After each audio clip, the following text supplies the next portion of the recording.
Hello, and welcome to our first edition of 2023 of the Cinetopia podcast and radio show. I am Amanda, and I'm here with two of our regulars, Gary and Simon. Gary, Happy New Year. Happy New Year, Amanda. Thanks for having me back. Have you been, it's a huge month of lots of films out since it's award season. Have you been at the cinema? I have, yes. I took a little bit of a break from writing for a couple of weeks just over Christmas, but I've thrown myself right back into it. I've been to see like three films in the last week, and looking forward to Babylon and The Fabelmans coming out. So properly into award season now. Right, and Simon, how about you?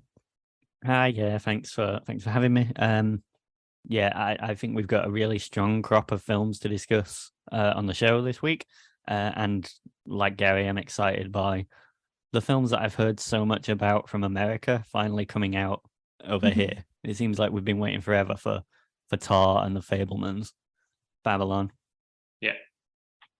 Is Babylon not out in the UK yet then? No, it's out soon, right? Yeah, I think it's out on the 20th. Yeah. Right. Okay. Yeah, it's out here. I think it was out here on the 26th or something like that. I've yet to see it because I've yet to go to, but I'm going to make sure I get to some classic multiplex American cinemas before I leave and come back to the UK. But yes, we have I feel like these films are quite profound. The films were, some of them intense, but the ones that we're reviewing. So I'm really excited to review these today as well. We'll be reviewing Tar, directed by Todd Field, and we'll also be reviewing Enys, Mark Jenkins' second feature film. And we're reviewing Saint Omer by Alice Diop, and EO by Jerzy Skolimowski. I also sat down with the director of the Scottish short, Too Rough, Sean Leonard, and had a lovely conversation. That film has done exceptionally well. It's a really great film, but it's done really well on the festival circuit, winning the Scottish BAFTA, winning the BIFA, and being shortlisted for the bigger BAFTAs. We'll sit down and talk about that film as well. So that's our show.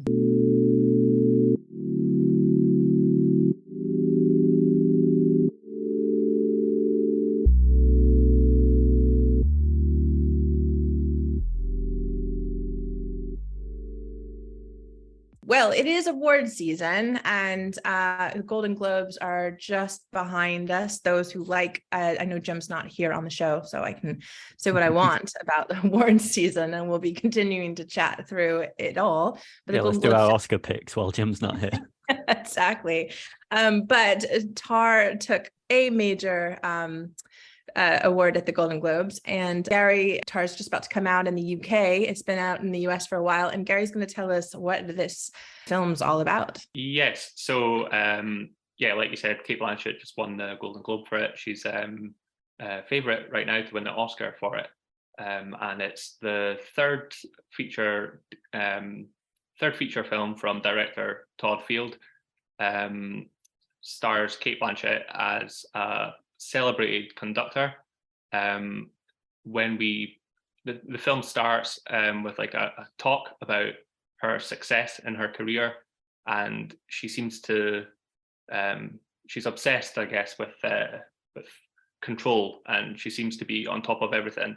And as the film moves on, we start to see the unraveling of her character and some of the breakdowns in her relationships, professionally and personally. That's the brief synopsis. Don't want to say too much, but I really enjoyed this film.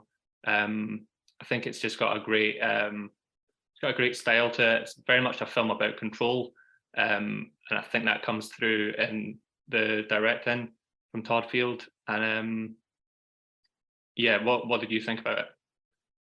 Yeah, I loved it. I was fully immersed in the film.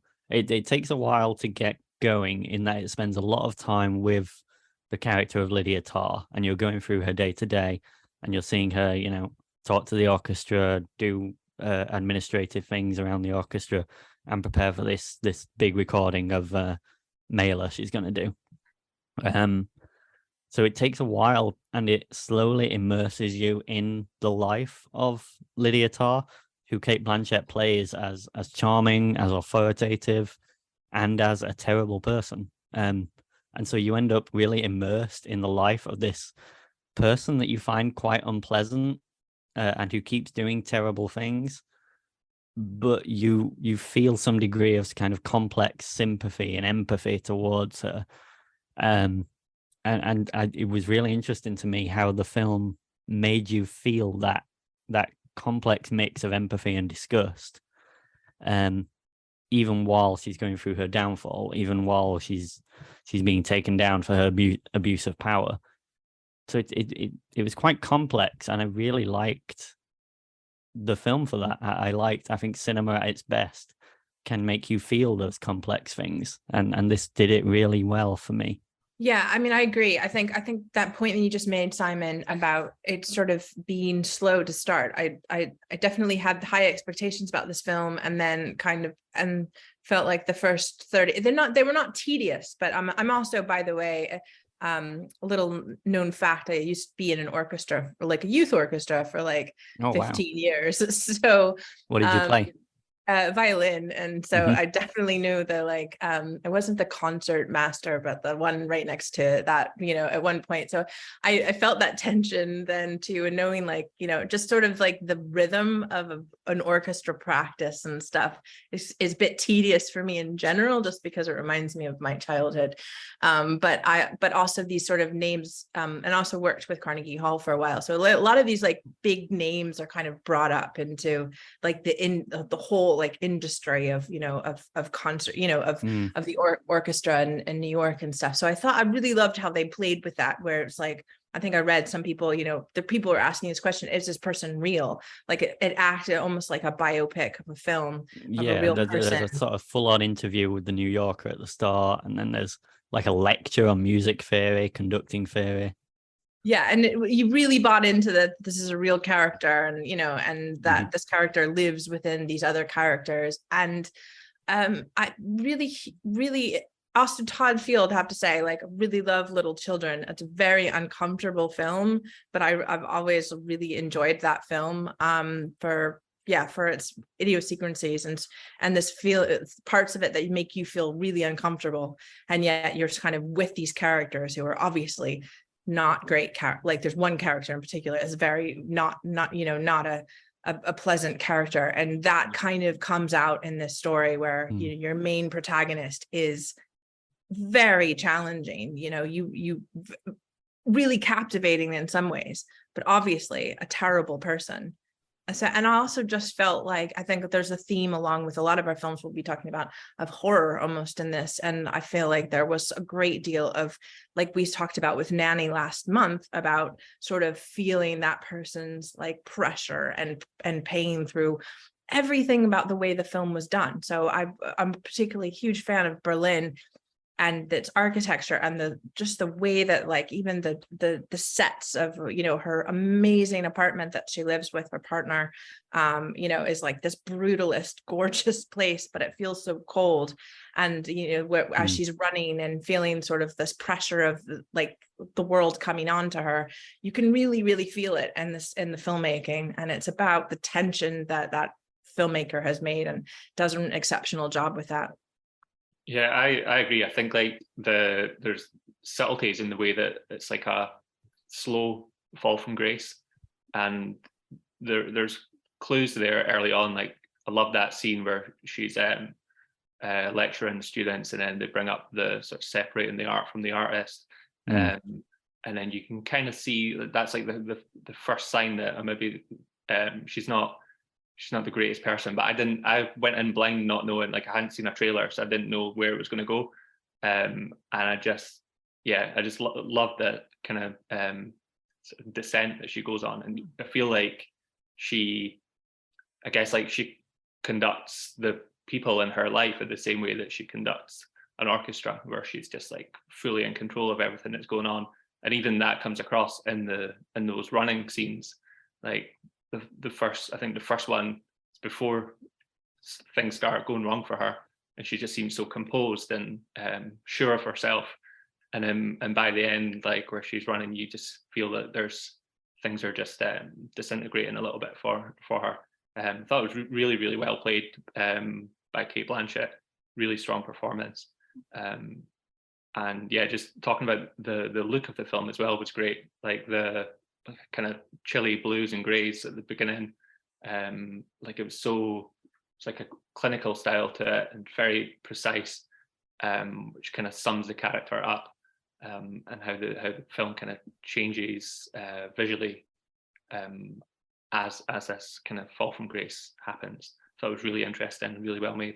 Yeah, visually, I think it's all very, like you say, Gary, it's very cold, it's very controlled, and that all reflects the perspective of this one character, of Lydia Tarr, because her life is so controlled and so cold, like you say, Amanda, beautiful Berlin apartment with, this exposed concrete, just a big piano in the middle of one room.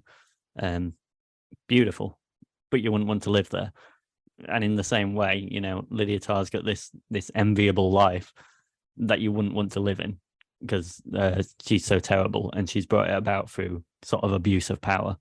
I think you mentioned the horror elements, Amanda. That's really interesting. I hadn't actually considered it, but thinking back, there's so many like horror or horrific scenes using kind of like horror conventions, like shadow noises, scurrying noises. There's a scene where she follows a cellist into an abandoned building and can't find her, and she's lost. It's all dripping water. There's shadowy footsteps. It's all very spooky.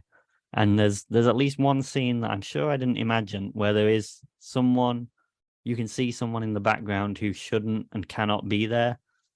I'll need to watch it again to check, but it was like seeing a ghost. It would, yeah, really, really affecting. Yeah, there was definitely a kind of unnerving element to it. Yeah, around the scene with there's a scene where she goes in to check on this elderly neighbor as well. It's in ill health, yeah, which kind of gives you a glimpse into the humanity or lack thereof of Lydia Tarr. Yeah, fascinating. And also just wanted to mention there was like scenes where she takes her kid to school. There's two key scenes, one in the beginning and one towards the end, and the contrast between the two really like illustrates the changing character throughout the film. Yeah, a scene as well where she's running and she hears a scream, but she can't find the person who screamed. She sort of runs towards the scream, but can't find it. Unnerving stuff. Yeah, I mean, there's been a bit, obviously, controversy about this. I mean, one can imagine, it's a very like specifically picking a gender of a woman, to play this Me Too kind of character, as well as this discussion on cancel culture. I mean, but I think it really does I think what it really does well is kind of discuss cancel culture, like in a film in a way that like probably, yeah, it just feels really resonant right now. And I think, I don't know if you guys had any thought. I mean, I know that somebody came out, a well-known musical conductor came out to reprimand and to make comment about this film being horrific. But I didn't know if you had any thoughts about that in terms of how it feels after coming. There's been quite a lot of attempts to have conversations around cancel culture and or the Me Too movement, since we talked about The Worst Person in the World as well, trying to kind of like be one of those post Me Too kind of conversational films, and whether or not that worked or not. I didn't know if you guys wanted to comment on any of that. Yeah, I saw some of it. I saw some of this discussion just as I was going into the film, actually. So it was on my mind while I was watching it. And I'd read about Marin Alsop, this very accomplished woman composer who claimed the film is misogynistic and says that Lydia Tarr is based on her. I read another female critic that I follow on Twitter saying, it's why isn't this film been made about a man when there's so much male abuse in kind of entertainment, in music? And I just think you couldn't have made this film about a man and have it be complex in the same way that Tar is. I think if it had been made with a man in Lydia Tarr's role, the audience would not have been sympathetic with that character at all. So there wouldn't have been a route for that complex empathy that the film wants, that the film needs to evoke. I think if it were a man abuser, the film would become overwhelmed as like, oh, this is a Louis C.K. film, or this is a Harvey Weinstein film. Mhm. And the character wouldn't have been human to people. He would only have been a monster. So you couldn't have had the complexity that the film has if it were a man. And I think it wouldn't have been able to comment on cancel culture in the same way, because it would have been tied up with kind of culture war rigmarole. It would have been too dominated by people's not prejudices as such, but people's preconceptions coming into the film that would have prevented them from getting immersed in the character in the same way. And I'm thinking of Annette as we talk about sort of cancel culture films, because I think that film tried to do this, but it did it very heavy-handedly in a way that didn't work for me. I didn't like Annette at all. Whereas this is more delicate, it's more considered, and ultimately more forceful for me. Yeah, I agree, and I think it's I think it's interesting to see a sort of post Me Too cancel culture film with a different I guess it's like coming at it from an angle that we've not really seen before, and I think it's hugely important that these stories be told. Thinking the ones that I've seen, again, like you mentioned Harvey Weinstein, like there's a bit of a spate of Harvey Weinstein movies. From like The Assistant from a couple of years ago was heavily linked to being around Harvey Weinstein, and then of course She Said recently as well, which I thought was really well made. But I think like it really worked for me. Again, like going into this film, all I knew was that I was aware of the awards buzz around Kate Blanchett, but I didn't even know it was a cancel culture Me Too movie until I was in the movie. So I guess like it's kind of avoided that discourse, the early discourse that it might have had if it was about a man. Yeah, and I think it needs to for the complexity that it's discussing. I wouldn't say it's a cancel culture film. I'd say it's about power. It's about control. It's about abuse, but it's not mixed up with the kind of preconceptions that if it would have been a man, it would have been about. It's interesting that you never really see the victim in this film, and because the film is entirely from Tar's perspective, it's like Lydia never sees the victim. Lydia clearly tries to think about her as little as possible, and the film shows that by not showing her. You know, it's and all that information is hidden. So I mean, I Yeah. think that's like, and it's deliberate, as if like we never really get the, like, we don't get to see what was written on the book or what the emails say. So we have actually no idea. We know that it's like a foregone conclusion that Lydia is a horrible person, or has done these activities, or these things have happened by the way that that person is treating people around her. Yeah. But we never actually get the details of all of that, and so that's hidden. Where, I mean, I think it's like, Gary, you kind of mentioned The Assistant, and The Assistant oftentimes was much more around the other person's perspective, obviously, and very much that the boss was not really ever kind of seen. But then it's the action has been hidden from us, and we're entirely in Lydia's world, which is a very confused, very kind of psychologically like traumatic or intense sort of world, which then brings in these kinds of horror elements that we're mentioning. And also just particularly even at the end, when like this great embellished wonderful life that this person lives, then kind of seems to be long, like a long period of time, and then at one point everything just happens like really fast, and then things are just completely switched over and changed. And I thought that was a really interesting way on how they dealt with the pacing of the film. Things happen so fast once Lydia starts to lose control. And it felt like we don't see those scenes because Lydia doesn't want to see them. Lydia is trying to forget them.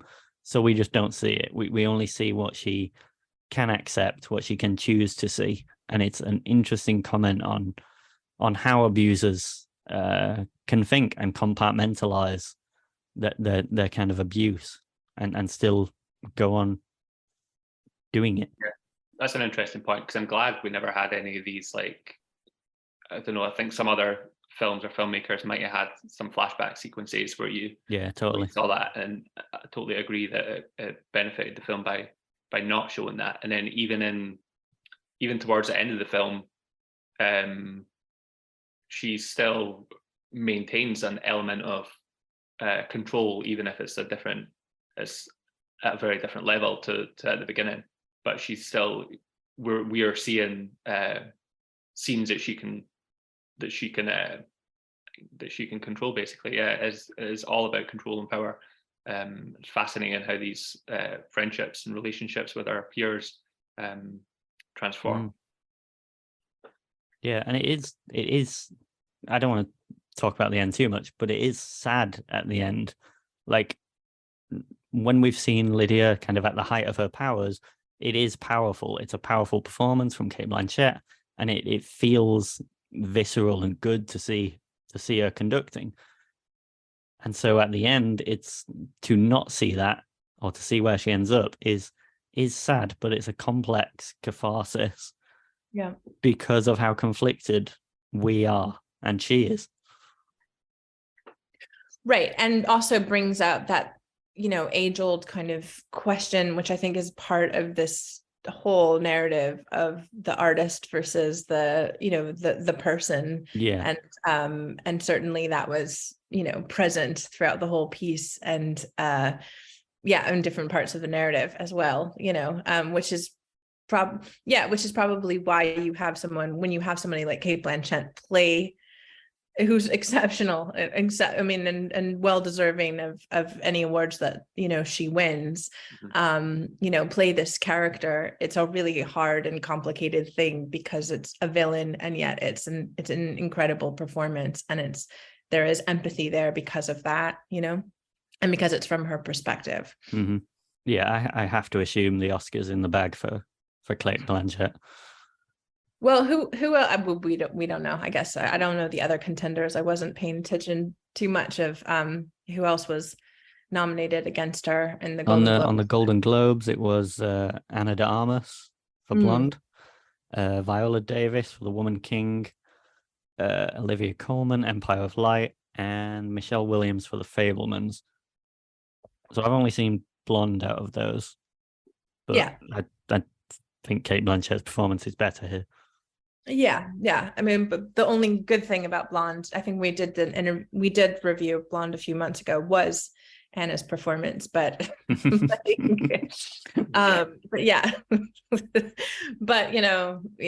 Kate's got it, and got a good film in here as well. So I think Tar is well worth watching. It's a complicated film. It's intense, and I might see it again. But yeah, it's well worth watching. So give it a look. We recommend you too.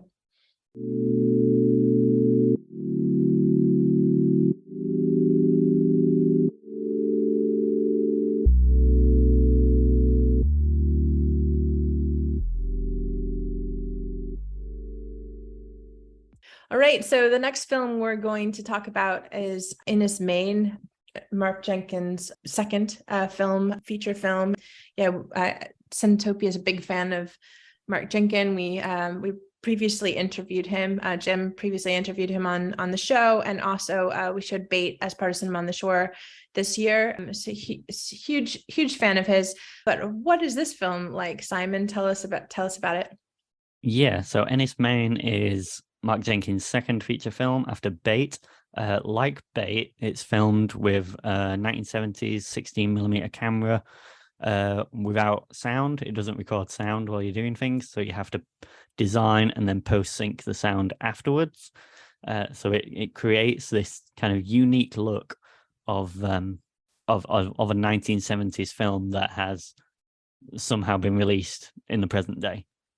Enys Men is Cornish for Stone Island, and the film is set on an island off the Cornish coast where a volunteer, a botanist, undertakes the same ritual each and every day. So Mary Woodvine plays the volunteer. Every day she gets up, she goes to a cliff on the island, looks at a flower, take a temperature reading. She goes up the coast a bit, drops a rock into a hole down an old mine shaft. Then she goes back home, turns on the generator, has a cup of tea, and records her observations. And we see that a few times. She does that a few times. She does this same ritual each and every day. But as the film progresses, things become a little stranger on the island. I don't want to say too much, but it seems like time starts to overlap. There's people where people maybe aren't supposed to be. It's a strange experience. It's a strange experience and a strange film. I'm interested to hear your thoughts. Yeah, it was a film that I was fascinated by. It's really weird and engaging, but like, I don't know if I can say that I wholly enjoyed it. I don't know if enjoying it is the right word, just because it is like, it's quite a unique experience, and I definitely appreciate the artistry of it. And it's interesting what you say about the camera that he used, and adding the sound afterwards, because yeah, it really definitely works. It definitely is effective in coming across as a old movie. Like while I was watching it a couple of days ago, my wife had walked into the room and said like, "Oh, what year was this made? Are you watching another old film?" And I was like, "This is actually a new film, but just made to look old." So it definitely works in that respect. It's very much a mood piece. It's very atmospheric. I really like the use of color. I feel like the colors popped so much more than you would expect, maybe, I guess, for a film like that. That's quite, I don't know, there's a bleakness to it, but then like the reds were very red and the blues of our eyes were very blue. The reds and the yellows are very, yeah. The reds and the yellows pop, and they're also kind of plot critical in an interesting way. Mm-hmm. What did you think of it, Amanda? Yeah, I mean, I agree. The color, I mean, to see a film like that shot with that stock and the way that Mark Jenkins does stuff. I mean, Bait in black and white was incredible. I mean, like, it's just a stunning film. And this color is just, I don't know if they're, it's extra with the grading or whatnot, but the red and the blue of her eyes and everything about that is just, I mean, it's one of the more beautiful films I've watched. And I, again, as I'm non-horror person, I was like, how am I going to deal with this? Because I love Mark Jenkins, but I really don't but it's a bit not horror. It's horror, but it's not, it wasn't, it's kind of like the nanny situation for me. It wasn't too scary. It was, it was less scary than I expected it to be, but very creepy. And definitely my kind of film in general. So like from the very moment, it's my kind of film, because it's very sort of abstract and not sort of, there's not much talking, and I mean almost like a Groundhog Day-ish thing going on, like every single day, like, and the pacing is quite slow, and but I think there's so much there, and I think there's so much on the dialogue about I think someone called this like folk horror, about like traditional Cornish culture, being lost and sort of being in the land, and so sort of made me think a lot about this project that we did with Archive Film around Scotland, and just the sort of the traditions and the fact that the land speaks so much history. And I think that's what this film sort of talks about in terms of like what you're sort of seeing between this person kind of being by themselves, but not being by themselves, not feeling by themselves on this island. So I really loved it. I also heard randomly, I just read something on Twitter that Agnes Varda's daguerreotypes which is one of my favorite films, was like an inspiration for this. And I can sort of see that. The other thing I'd like to say is that it's almost, I mean, the close-ups of this film like are so haunting, and there's just the way that this film is shot is just, it's like there's so much tension and so little happening that I'm just blown. I was blown away by every shot, and it really gets me to watch it. Something like that. It's just a classic, good filmmaking. But with Mark Jenkins' own way on it, it's, you know, there's obviously inspirations, but he's definitely his own filmmaker, you know, and I really appreciate that. Yeah, it's something of a transcendent experience. It's so visual, and it's so, the audio is so thought out and you know, obviously designed. It's really meditative in a way. You sort of fall into a trance while you're watching it, which I think speaks to the kind of folky horrorness of it. It's all about the landscape. It's all about how history is imbued in the landscape, and the landscape remembers things, and it brings those things up sort of from the soil again, from the earth, from the water. The landscape remembers the people that have been there before, the lives that have passed over time. Yep. I was at a preview screening where Mark Jenkins did a Q&A afterwards, and he talked about the kind of folk horror influences, the kind of horror influences. He said that people had referred to Bait as a horror film, so he thought, well, I might as well just make a horror film then for my next project. He talked about folk horror as well being tied to England, and how folk horror is often rooted in Englishness. So thinking of the kind of three big folk horror films, The Wicker Man, Blood on Satan's Claw, and The Witchfinder General, all kind of rooted in this Englishness, even though The Wicker Man was filmed in Scotland. But he talked about how he'd seen Kayla Janice's documentary, Woodlands Dark and Days Bewitched, which talks about folk horror being in different places. Folk is just people, and so all kinds of people have different folk traditions wherever they're from, and so you get different folk horrors. And so he wanted to make a folk horror embedded in Cornwall, in Cornish culture, which is obviously very important to him. So that's what he set out to do, I think, and yeah, I think it's really effective. A film that it reminded me of was David Lowry's A Ghost Story. It's interesting what you said about how the landscape and the location is presented in that way, that the landscape remembers the history. So I really liked the way that the past started bleeding into the present, and you weren't sure what was old and what was new, or like what was real and what was not. Like it really plays with that really beautifully, I thought. And yeah, I would recommend it to anybody.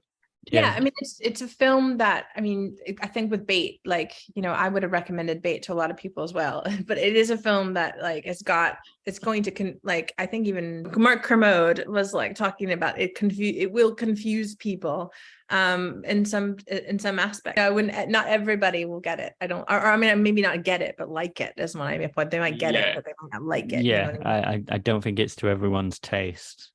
It's not very dialogue. There's not much dialogue at all. It's mostly kind of experiential. It's mostly audio and visual, but no dialogue as such. He said, Mark at the Q&A said he'd written the script in 3 days, and he said that at previous Q&As, and there's never a gasp from the audience. People aren't surprised that it only took 3 days to write because it's so sparse. Did he say how long it took to make the film? Because it's interesting, because it took him, and I know a lot of that was, and I'm not completely on the history of it, but I do feel like it took him like 16 years or something crazy to make Bait. Partially because people didn't, like buy into it. And then now, Bait got such a huge sensation, then it was a quick and easy thing. I think Enys Men was in Cannes, people are taking him seriously now. But I wonder how long, because then it's quite soon after Bait, it seems like, Yeah, to it was obviously quicker to make, but it was sort of made during lockdowns, during COVID lockdowns, so that slowed things up a bit. And his process just takes a while, like filming everything, and then going into the sound design portion, because all the sound has to be post synced. So you have to re-record every line, you have to redesign every sound effect, you have to do all the Foley, and he does all that sound design himself, or he supervises it with the help of his crew. But it's all designed down to the letter. He told a story of having to post sync a few of the lines at least twice, because in the film she's filling her generator with petrol. The can says petrol on the side, but the script had said diesel throughout. So anytime in the film you see her saying the word petrol, you don't see her lips, like it's a shot of the back of her head or something, because in reality she was saying diesel. Interesting. Yeah, I noticed it said score by Mark Jenkins as well. So I didn't, very much fully involved in every aspect of it, of course. Yeah, it definitely feels like a passion project in that way, that it feels like he's got his paws all over every aspect of the film. And it's interesting what you said about that it was all made during lockdown, because it feels like a bit of a reflection on lockdown isolation, and like those routines like that are established throughout the movie, like the making the cup of tea, the taking the notes every day kind of feels the same. Like there's not much change from day to day, and I feel like that's quite interesting to in that way. It reminded me a little of the Charlotte Rampling and Tom Courtenay movie 45 Years, where you just kind of get to like settle into their day-to-day rhythms. So yeah, I enjoyed that aspect of it. Or The Shining.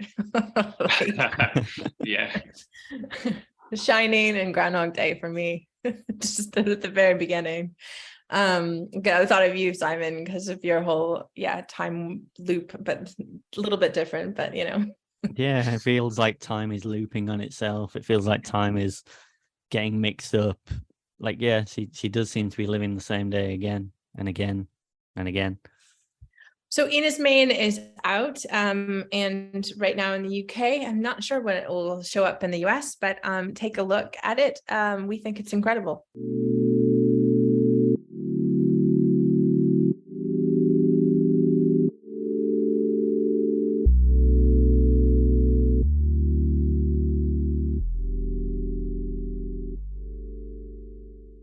So the third film we're going to review is Saint Omer, Alice Diop, a documentary filmmaker. This is Diop's first narrative feature film, which is about a true story, basically. So it's a little bit about Alice's experience, sort of seeing a case in France where Fabienne Cabou was a Senegalese woman who was accused of killing her infant daughter. And this film kind of takes the same story through the lens of a woman named Lawrence. Lawrence is accused of killing her daughter and actually admits to it. And Rama, one of the main characters, has gone down to this town, Saint Omer, to see the trial. And so the film is very much around the trial, around the different advocates who are in the trial, around the judge, around the testimony of the main character, Lawrence, and around Rama, who is sort of observing this. And Rama herself is pregnant and sort of thinking about, but also, about her relationship with her mother and her relationship with her pregnancy and this case, and how this affects her life, and how it changes her, and thinks about living in France versus being from Senegal.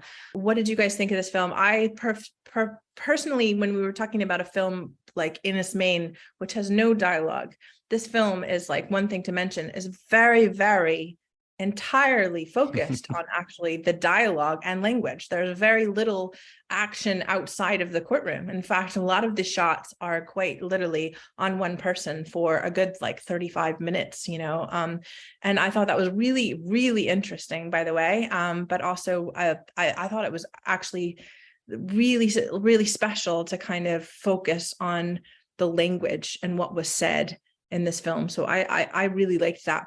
And I'll say that, and then let you guys let me know what you think about the rest of the film. Yeah, that's an interesting contrast between Enys and this, in that Enys is very visual, and this is, like you say, very dialogue heavy. And I loved Enys and was colder on this. And I think it is somewhat precisely that reason, in that it does a lot of telling and less showing. So I think, to go back to the other film, Tar, I think Tar strikes a good balance here, where there are lengthy dialogue scenes, but they're very dynamic. The camera is moving and changing, and we're getting close-ups. And even for long single shot scenes like the one in the lecture theatre in Tar, the camera's always moving. It's always in motion. Whereas here it is long shots of someone talking, of a back and forth in a courtroom, focused on the defendant. And it is interesting to see the processes of institutional justice put on film like this, in all their long drawn out processes. But I sort of found it like being on an actual jury. People say it's quite boring, and I found it it wasn't dynamic enough to really engage me, despite the interesting nature of the crime, in quotes, being discussed, and the kind of structural reasons behind it all. It felt like, it's interesting that you say the director is a documentary director, because I felt like it could have worked better if it had been a straight documentary, and so we could have had more commentary, more interspersing of different voices. There's interesting moments that break through this kind of trial sameness. That there's moments that break through when the main character and the defendant stare at each other, and they share a long look, and there's a little smile. That was really interesting and emotional, but there are only little moments for me. I wasn't that engaged, is what I'm saying. Yeah. It's an interesting one. It does feel like you're watching a real trial, and I at times forgot about Rama's element of the story because I was so drawn into the court case, and it feels like the audience it feels like you become a jury member while you're watching it.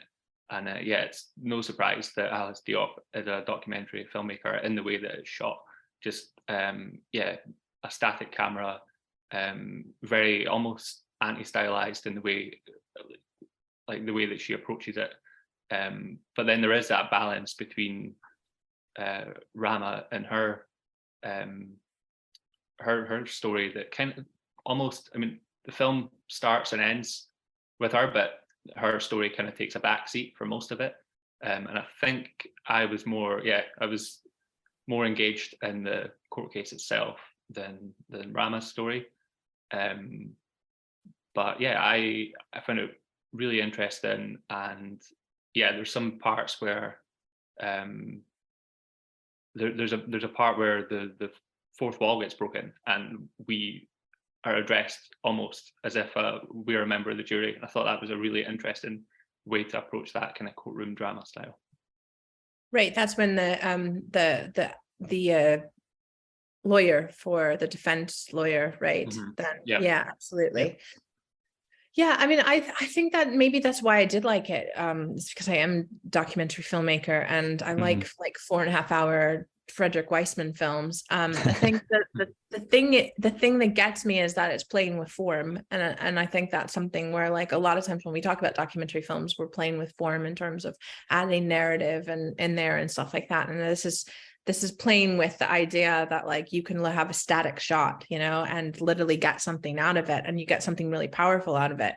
And that's a lot to do with those performances. And I think also sort of making us understandings of those motivations. Like, I think the main story, Lawrence, right? What is this person's motivation, you know, for doing something, or for at least admitting to do something, and then obviously to be on trial and to spend 2 hours, you know, discussing it. I mean, there's so much complex stuff going on, and there's complex stuff around identity here, you know, in terms of, I mean, there's quite a lot of sort of looking at what the judge is actually particularly a sympathetic judge, you know, and so and so is, you know, the defense lawyer, of course. But I mean, I think with that plea, it sort of really does, and you know, and then you go back to, like, the audience members, i.e. the, you know, jury or Rama, who are crying. And, you know, I think there's something really interesting about, you know, asking people to listen, and also and playing with people's patience, which we didn't have to do with Tar, for example. I mean, we did with, you know, like, as you said at the beginning, this sort of a slow pace, but you've got so much going on in terms of set and design and movement and camera and stuff like that. This, you're really having to kind of sit with, you know, the situation, which feels very feels very documentary. And that's why I sort of liked that it was playing with that and appreciated that. Yeah, you're sort of sitting and listening to the defendant's, Lawrence's, life story, and seeing how she gets to that point. You know, what are the structural factors of immigration and how Black people are treated in France that have led her to this point? How is she embedded in these structures that make it not as straightforward a story as it first appears, or as the protesters outside the courtroom see? Yeah, I find out that it was an interesting kind of contrast between the style of the film being very kind of grounded in social realism. It was very procedural, and then that kind of juxtaposes quite interestingly with the reasoning, almost, or it's almost, I don't want to say justification, but the, like, how Lawrence is talking about the death of her daughter, and what she's saying are things that are quite otherworldly, or talking about sorcery, and I feel like that kind of language balances quite, it's quite amusing almost, like how that language balances with the very grounded in humanity, like the grounded in realism nature of the style of the film. And I feel like it doesn't get too much screen time, but the guy who plays the barrister for the prosecution, I looked him up, his name's Robert Cantarella, and he gets a little bit fed up with this at one point and just kind of like shouts that this is not a stage on the theatre, this is a court of law. And I feel like that was quite a yeah, just like a great line, and it'll definitely speak to any audience members that are getting a little bit frustrated with the plot. So a mixed review here. I think you guys didn't like it as much maybe as I did. I think it grew on me for sure. And I think, again, the end of the film really, I felt was quite powerful. And, you know, and it was a different feel than the first two films, but also intense as well. So we're going on really profound films in this January. So yeah, definitely a deep and meaningful start to the year. So yeah, it felt quietly devastating Yeah. But for me, it was just buried under a bit too much trudge. Maybe that's Mm. the point. Maybe that's what the filmmaker wanted Yeah, to I liked it. I'm somewhere in the middle, I think, between Simon and yourself, Amanda. Like yeah, definitely, definitely an interesting one, and definitely well made and well acted.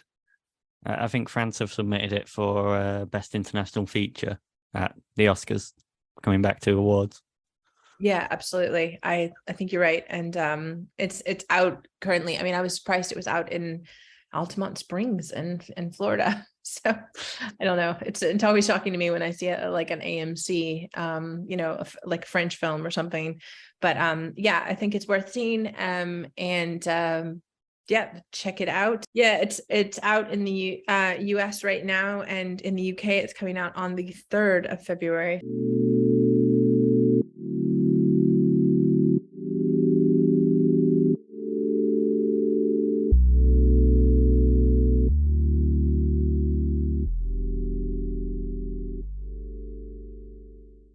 The final film we're going to review is EO.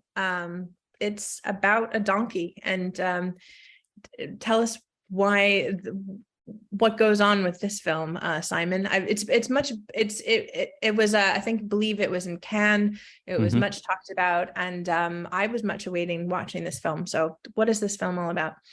Yeah, it won the jury prize at Cannes, and Poland have submitted it as their entry for Best International Feature at the Oscars this year.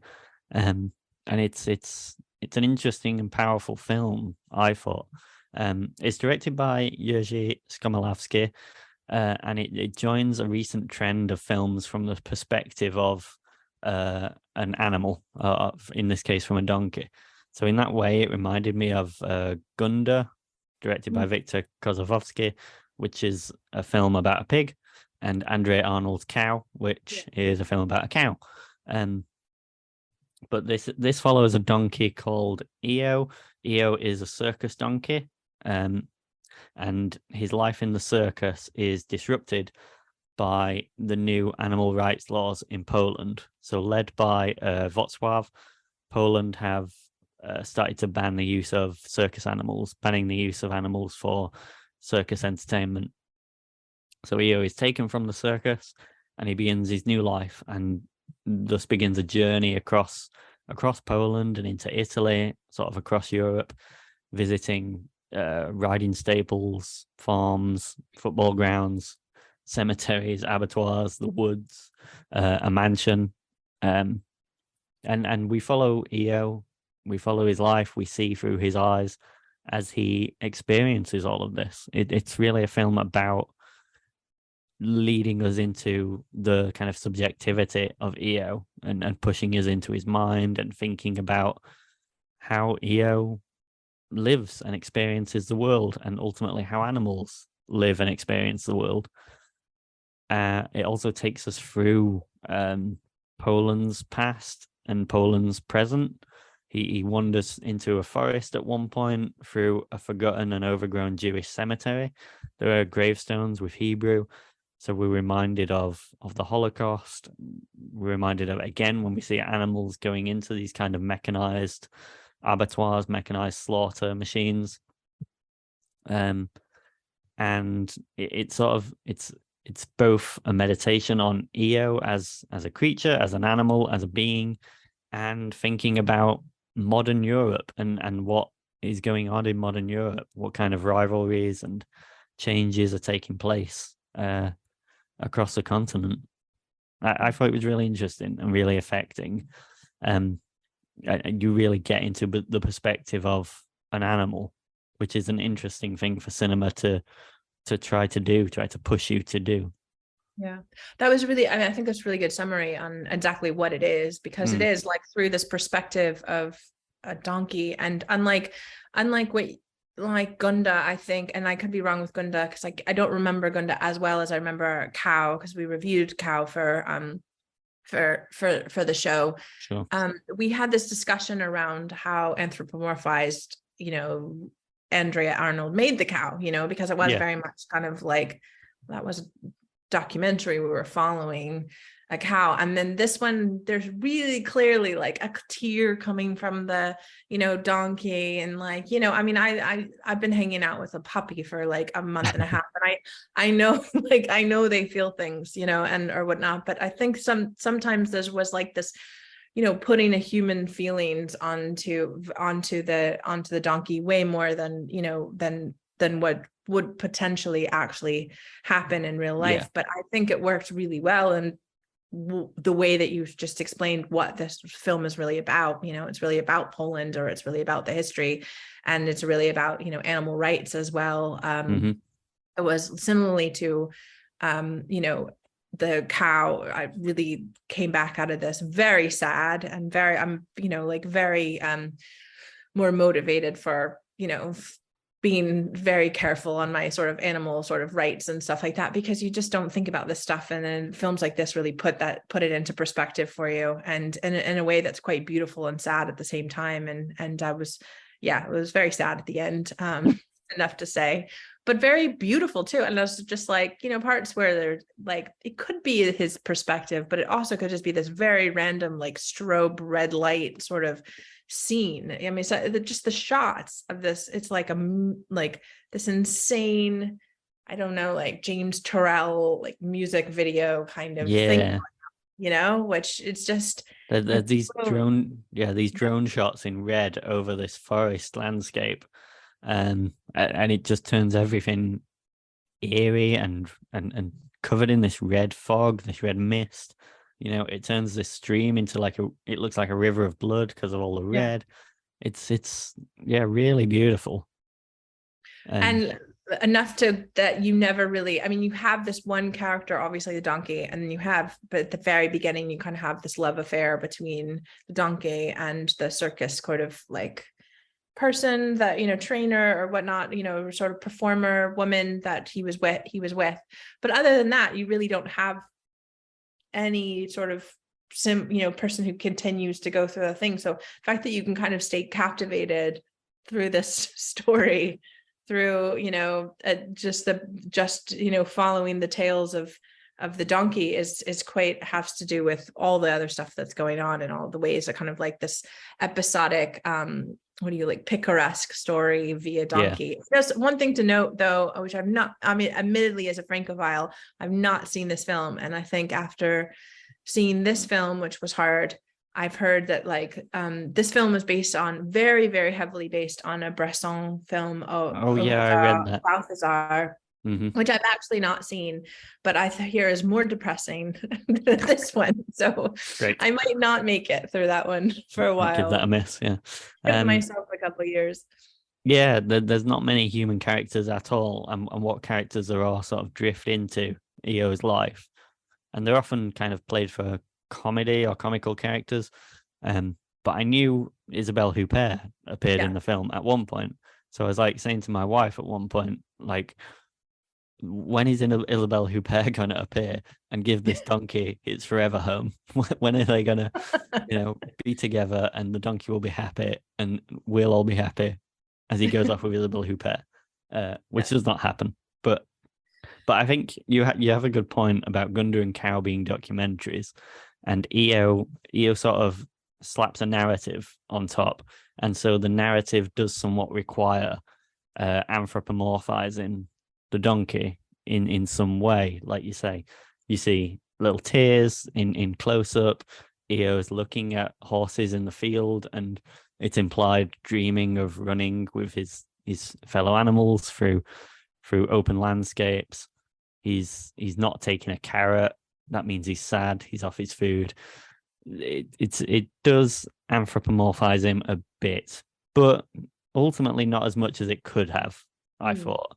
So it does put this narrative on it, which helps to pull you in to the kind of subjectivity, the consciousness of EO and the other animals, but it's still very sparse. Like, dialogue is very minimal. I found the film mostly used visual language to communicate, like close-ups with EO, close-ups of, I made a note, there were horses, frogs, spiders, owls, wolves, foxes, bats, tropical fish, pigs, cows, and even at one point a little robot that looks a bit like a dog. or a cat. What was that robot doing? I maybe lost like where we were in the world. I don't know. That's after Yeah. EO gets involved with those football hooligans. Oh, right. So I didn't know if it was like a veterinary robot or something. I wasn't sure.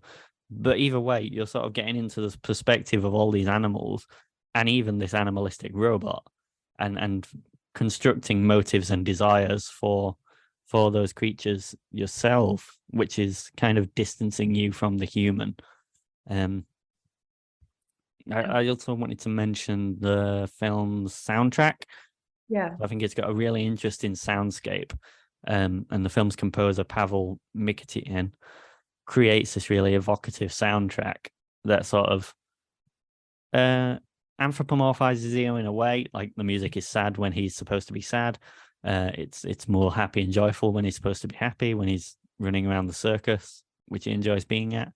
But it's a great soundtrack. It won the soundtrack award at Cannes as well. And I've actually been listening to it on Spotify more or less nonstop because it's good. It's been good writing music, to be honest. Oh, good. Well, it probably will show up on the EHFM radio show then for sure.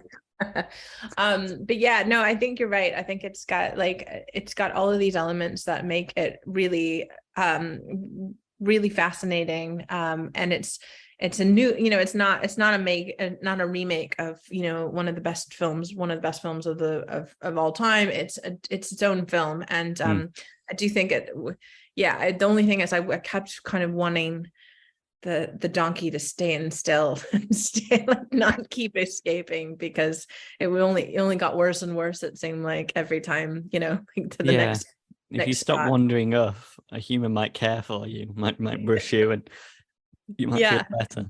Yeah, I think of that first one when he wandered off of like the farm or something like that. Then it was like, well, you're never going to see your lady love again. I did have a little concern or a question that I wanted to discuss, in that I thought while the film was on, I'm thinking about exploitation of animals. I'm thinking about using animals for entertainment. And there's clearly a disclaimer at the end of the film about the welfare of the animals featured.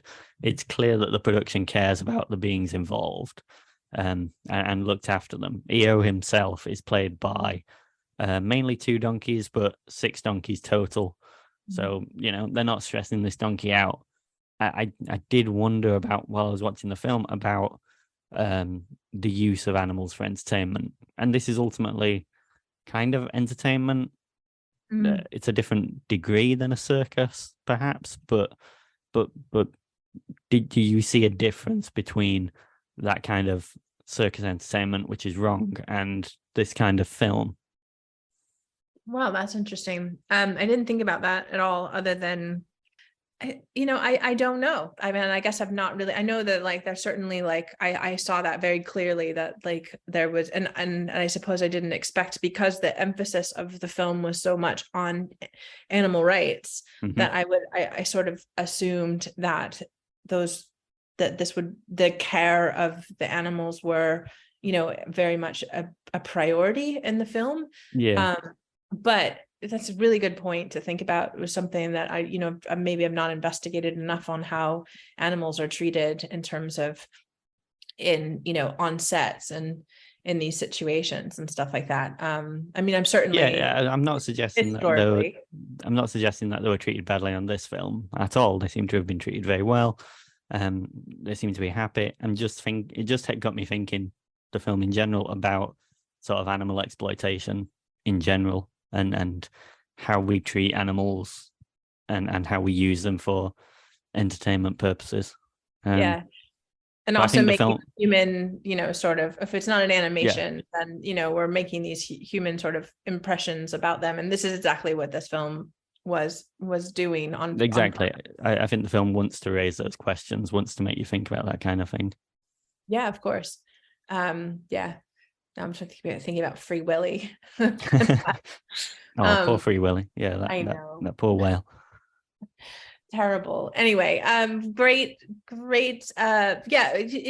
it met my expectations. I actually really love the poster too. So I'm like really obsessed with like graphic design and posters and stuff like that as well. And I thought this poster was like fantastic. So if I get my hands on that, if anyone knows where I can, I thought it's a really interesting, it grabbed me from the can sort of, or whenever I started to see it, being like promoted. And it's it's a really interesting film. And I think one of those that I was looking forward to seeing and was not disappointed to have seen. Yeah, really visually interesting. The promotional material, like you say, is very good. I saw a trailer for it before Rashomon at the Glasgow Film Fair, and that shot of EO crossing a bridge in front of these cascading waterfalls is just very arresting. It's really, really grabbed me. It made me want to see it. So yeah. Sort it out. Well, you have to probably have some good marketing for like for a film about a donkey. Yeah, exactly. Yeah, and good timing wise as well. I don't know if we could have we could have lasted, I don't know, like 2.5 hours on it or something, but yeah, I think it uses its full length very effectively. But yeah, like Gary was saying just before we started talking, that this is the time of the donkey on film, with donkeys in the Banshees of Inisherin and in Triangle of Sadness. So and Gary's very right. Colin even thanked Jenny the donkey in his speech on the Golden Globes as well. So I was very I was very sad about both films, and I'm very much considering I don't know, just I have a great affinity towards donkeys now.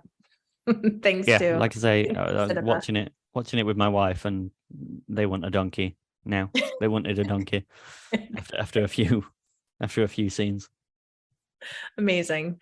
Well, that's EO, and so EO is also out on February 3rd in the UK.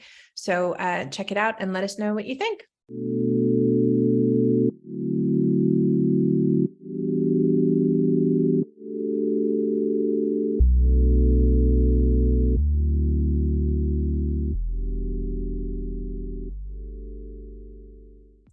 Welcome back. I'm here with Sean Leonard, who is the director of Too Rough, a Scottish short film.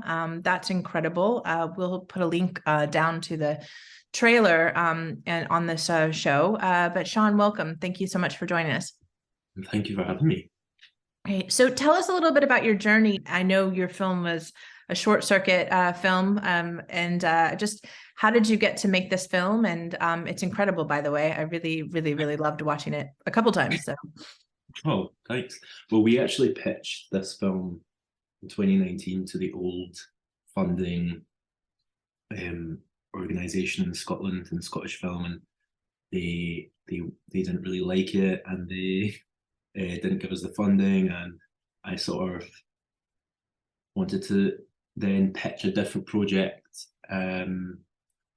the next year, but my producer was like, no, I really like this film, and the funding body has completely changed, and the execs are a lot different. It's a lot of young women actually who are incredible and turned out to be a lot more open to different stories than the same ones that seem to be coming out in Scottish film. And they really liked the project, and I fell back in love with it again, and we developed it and we made it. Yes, so I didn't know that you had pitched it it's the Scottish Film Talent Network, then, is what you originally. So you had, but you've been working in film for quite some time. You had a BBC social that went pretty big as well. So what kind of drew you to making films? Well, I've been asked this a lot recently, and I had to actually think about it, because I think really it was probably The Wizard of Oz, which I guess is an important film for a lot of people. In fact, I still have the original videotape just above me right now in the cabinet, and I think I was so young when I first saw it that I didn't realize it was all made up, and then as soon as I realized that human beings had made this and not gods, or it hadn't naturally appeared, I just became obsessed with how on earth they could have done that, the mystery, which is quite amazing, even though it's a film from the 30s that it's so mind-boggling how they've managed to pull it off. And I just wanted to figure out, I think it was the practical elements of filmmaking, the craft. I just wanted to know how it was done. But underneath that was a real obsession with writing stories. So it was a strong combination for me. You know, the film, it feels very intense, and this 15, 16 minutes that it is, incredibly emotional, but very personal. And I think I read somewhere that this is a very personal film for you. Is that correct? Yeah, I mean, it's almost entirely autobiographical. Everything that's happened in the film I've experienced, but not all at the same time, which this character does. So I had it in doses, but he has to endure it all in these 15 minutes. So yeah, it was a very personal film, but also that's easier for me to write because I don't have to do as much imagining, if that makes sense. Yeah. And is this your first short? I mean, you did the BBC social, so this is your second short then, right?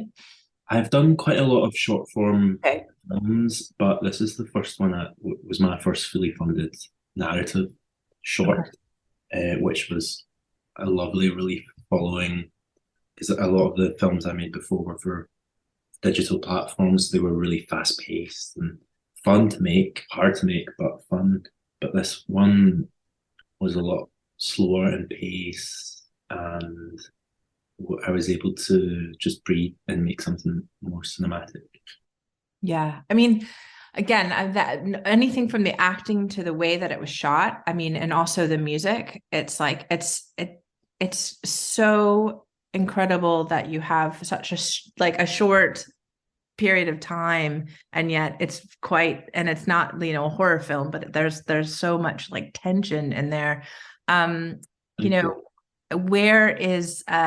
were your inspirations in terms of filmmakers or just music? I mean, how, like that I think really for me, the soundscape, I'm always obsessed with sort of when I hear a great soundscape, and I just felt like that just brought in this emotion to this film that I really loved.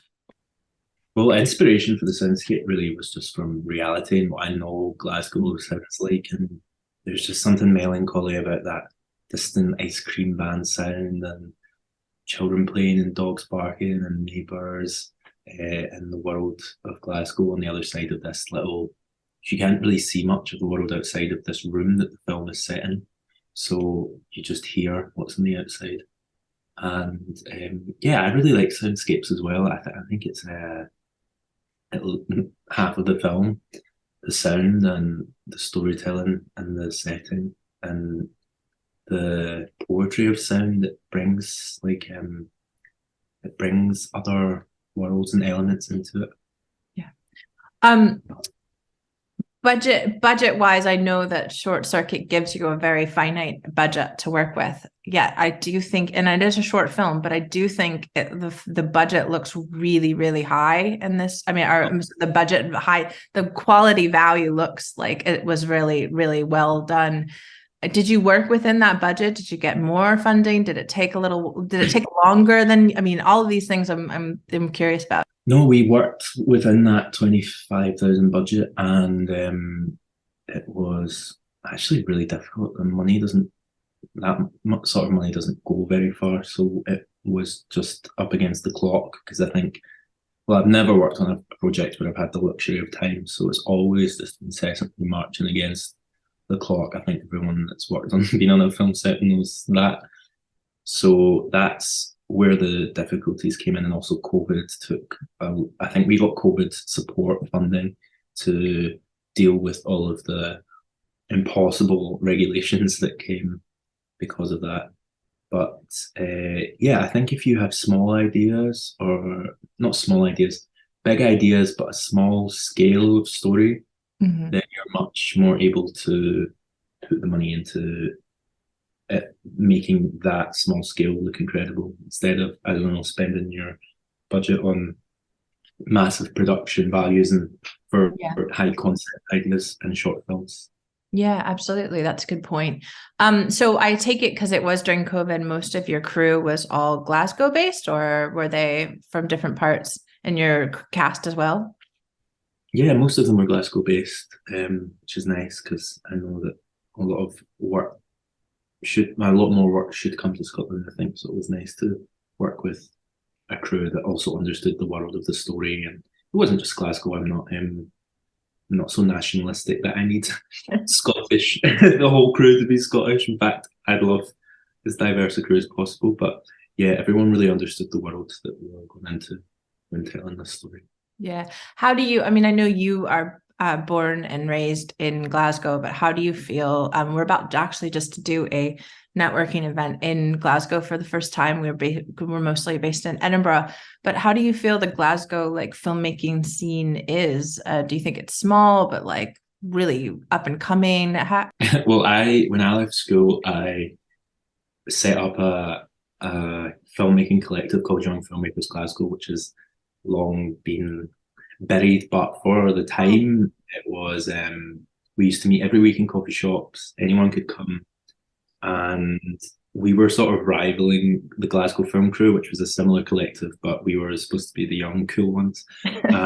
And the amount of people that passed through the doors and through the meetings that I met, every kind of person, was incredible. And even if we don't see a lot of work coming out of the scene, there's a lot of work happening, and there's a lot of people going through the trials of filmmaking. And yeah, I just hope that all of that work can begin to be reflected in what we see and what the rest of the world sees as well, not just us. Yeah, no, that's really interesting. I didn't know that, but that's fantastic. I love, yeah, collectives. And so your film has done exceptionally well, as it should. And it's been in like what 70 film festivals and nominated and won BAFTAs and whatnot. How has that journey been for you? I mean, and have you been traveling a lot or? Yeah, I have been traveling a lot last year. Traveled myself to death nearly, I think. South by Southwest was probably the highlight. It was absolutely phenomenal. And the best part of it all has definitely been meeting directors and filmmakers I really respect, because I, in fact, went to see Warshaw, which was a short that played at South by Southwest by my friend Dania, but at the time I hadn't met her. And it just blew my mind. It's been shortlisted for the Oscar this year, and seeing her speak in the Q&A, I was just like, oh, she's a genius. I wish I could be her friend. And then I was like, oh my God, actually, I could probably be her friend because I'm here as a director as well. Aww. And then we did become friends. And Great. so being able to stand alongside amazing directors has been amazing. And the awards are, lovely, but I don't know, I'm trained to be extremely anxious and pessimistic. So awards don't really I don't think I let enough praise in. I'm trying to work on that with my therapist. Yes, well, I understand. I feel that too, and but you should, and you should be quite proud. I think what's nice is that also perhaps have you heard a lot of feedback from all the different places, because I think your film talks on so many important things, like, and it's an LGBTQ film. It's I know it was in the Scottish mental health. You're dealing with so many important topics that are really hard to talk about, and I'm sure the film brings stuff out in your audience as well. Have you talked to your audience members around their responses? It felt like I was the only person any of this stuff had ever happened to, and in fact, that's kind of one of the reasons I wanted to write about it, because even in my friendships, I felt like I had this. My friends knew I'd had a bit of trauma in my childhood, but they didn't really know exactly how it felt, and I always just almost mourned that they didn't know, and I wanted them to know, not to traumatize them as well, but just so I think it's nice for communities and friends to know the where each other has come from, and I would love to know where my friends have come from as well. And this was a way to reveal that. And then, yeah, like the amount of people that in the audience were crying or told me they knew exactly how it felt. And the important thing to note here is that if you're revisiting a trauma like that, I think cinema is actually a very safe place to do it.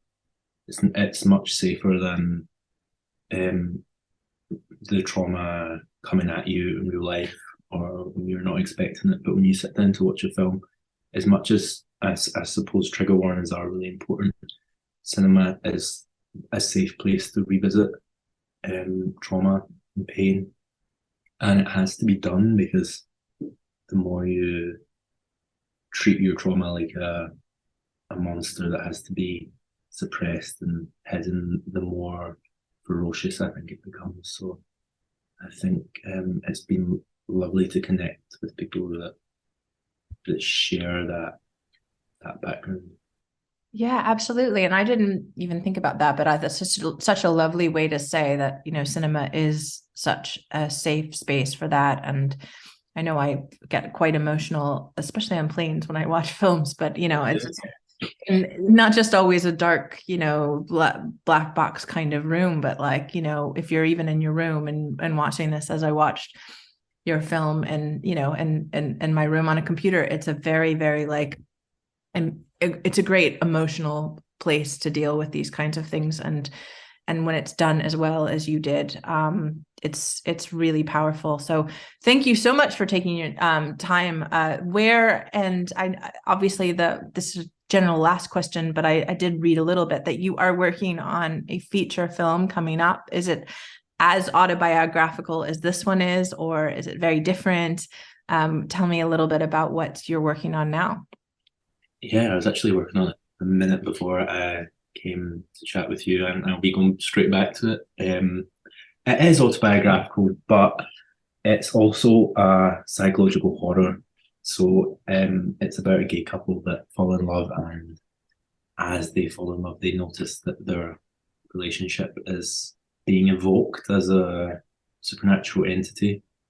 And it's very beautiful at first, wonderful, but as the relationship spirals out of control, as most of them do, the entity becomes very angry and malevolent. So I think it's autobiographical, but I'm trying to take feelings that I've had and terrors that I've had in relationships and use horror to express, show, to demonstrate them. So yeah, that's a little bit of it.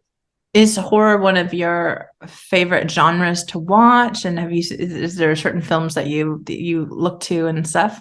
Yeah, I absolutely love horror, and especially because it's so kind of rarely done well these days, but we know it can be phenomenal as a genre.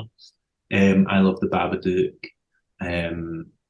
Saint Maud, these horror films that take really personal dramas and just bring them to the next level.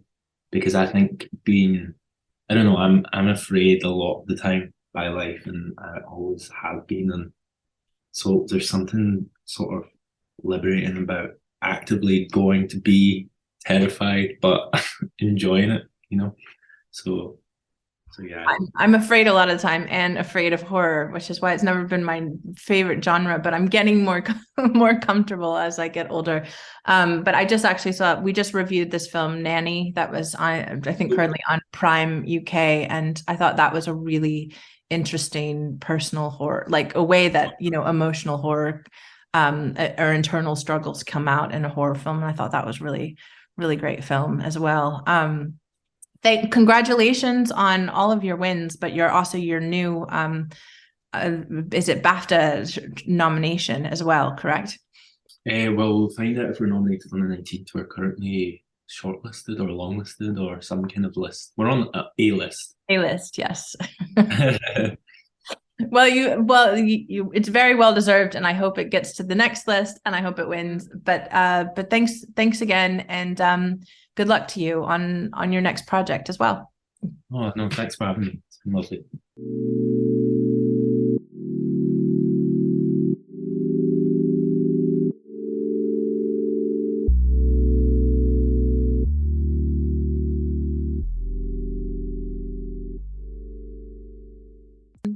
Well, that's our show. A huge thank you to Sean for coming on as well, and huge thanks to Gary and Simon. What are you? There's tons of films, as we said, that are coming out right now in the UK. And that we're about to embark upon. The Sundance is going to be out, and then there's going to be there's going to be the Oscar nominations and Glasgow Film Festival. So what's on your radar and excitement to see in terms of films? I'm excited by the sort of current crop of awards films that are coming through, steadily getting released in the UK. I want to see The Fabelmans, the new Steven Spielberg film. It's kind of a semi-autobiographical film about how he fell in love with cinema, I believe. Maybe Babylon. I have some reservations about it, but it should be interesting to see. And like you say, I'm looking forward to, I'm going to be covering Glasgow Film Festival, and they're going to be releasing the program for that fairly soon. So I'm looking forward to that. I'll also mention in 2023, I'm doing a new project where I'm aiming to review every film that I see this year with a review where the word count matches the number of minutes long the film is. So for Tar, we end up with a moderately long review. And for Enys, it was quite a short review. But that's at reviewsperminute.simonxix.com. So do check that out if you want to. Great. We'll put that in the listing of the great. show. Thank you. Yeah, I'll definitely check that out. And yeah, there's so much coming out. Like Simon said, the big cinema releases of the month will be Babylon and Fabelmans. But yeah, I'm playing catch up a little bit as well with the awards movies, because I noticed that Argentina in 1985, which is another film that I think is going to be nominated for Best International Film, that's available on Amazon Prime, and I still haven't seen RRR, which is me neither. So that's on Netflix. So yeah, I'm going to try and tick those off in the next couple of weeks as well. Oh, I keep seeing trailers for Koreeda's new film. Broker, thank you. Yeah. Which looks really interesting. So I'm looking forward to that too. Right. And I think I need to see Megan at some point. I need to see that little AI doll dancing around. Yeah, I'm unsure whether I'm going to see Megan or not. I don't know. I just a couple of days ago, saw Triangle of Sadness, which feels like we were talking about months ago, but I managed to catch a cinema screening of that before it left. And check that one out as well. That's quite an intense film to see in the cinema. Yeah.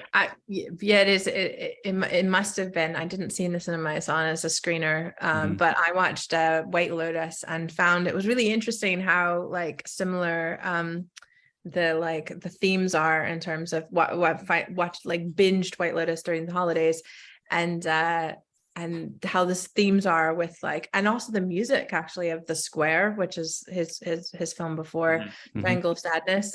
So I thought that was really, really interesting, the similarities between Ostland stuff and the current winners of all the Emmys in terms of Emmys and Golden Globes of TV series or I guess that's whatever they call it, a short series or something like that. Prestige TV. Yeah, but Triangle Sadness was really, I think we talked about it a couple months ago if you missed it, but it's definitely a film that I've been thinking a lot about, and obviously watching White Lotus thinking more about again, in terms of but these films that we reviewed today, I think they're all up for something or should be. I think they're all quite fascinating. I don't know if Enys will get to the Oscars, but it should. But this is it was a really great group of films, so we hope that you check them all out, and looking forward to seeing you both in the future, if not at Glasgow Film Festival, on the next show. Super. Thank you. Thanks for having me.